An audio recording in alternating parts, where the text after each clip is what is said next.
YouTube. Welcome back to 806 Driver, B&B Trucking. If you're new to the channel, thanks for checking this out. Thanks for subscribing. Hit that subscribe button, ring the bell, drop us a comment, let us know you're watching. If you've been here with us for a while, welcome back. Well, today we're in the shop. It's a little bit of a slow day, but we got some work to do here. I got a little Bobcat in here. It's got some roller issues on the undercarriage, and we're gonna change out a roller and check the rest of them out, check the rest of the undercarriage out today, and see what's going on with it. Also got a little John Deere 450G, old school little dozer. See if I'm, it's right here. Old school little dozer out there. It's got a leak on it somewhere. I got to pull the belly pin on it, find out what's going on with it as well. So doing a little something other than driving today, doing a little bit of my mechanic side. So I think this little Bobcat is a T300. It's an older one. We're gonna put a new seat in it. We're just kind of doing a little refurbish job for the owner of it. But got a bad roller right here. It's got a bad, let's see, yeah, right here. This roller right here's got a bad bearing in it, so we're gonna change that roller out and check the rest of them out here as well, make sure they're in good shape. So I'm just gonna do a little time lapse of me pulling the tracks off and getting everything checked out. So we'll get back with y'all. Hope everybody's doing all right. And for 806 Driver, B&B Trucking, get y'all on the flip.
What's up, y'all?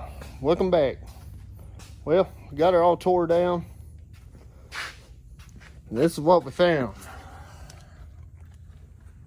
Got a bad roller here. That roller's still good. That roller's still good. This one, it's not loose, but it don't want to turn, so it needs to be replaced. This idler back here, it's shot. Got the other side tore off too. Didn't see that on the time lapse, but if you look at this one, it's wore a little funny. That chain on that on them tracks have been wearing on it. Don't have no play. Rolls just fine, but we'll probably end up changing it out too, just because of the way it is. This one, just like the other side, kind of hard to turn. This one, shot. These two, they're fine. So front rollers are fine. I just pulled them out so we can clean it all up, get it all ready to go. We're gonna put a new seat in it. It's kind of an old wore out machine, but it runs good, operates good. So only problem I was having, I got a couple of the bolts out here, nut loose on that one bolt out here. That inside bolt here, man, I put the big 3/4 gun on everything. I can't get it to budge. So Mr. Oxygen and Settling, aka the torch, will probably be used in getting the rest of them off. Just cut them out. But no, this is a pretty quick video today. Got my hand in the way. Didn't get real technical with anything. Just a little time lapse of taking it off and showing y'all what I found. But about to clean up, get everything wrapped up here. Boss man making a well house out of that old silo, but we're gonna get everything wrapped up, everything charged up, and be ready to get at it again tomorrow. So for 806 driver, B&B Trucking, catch you on the next.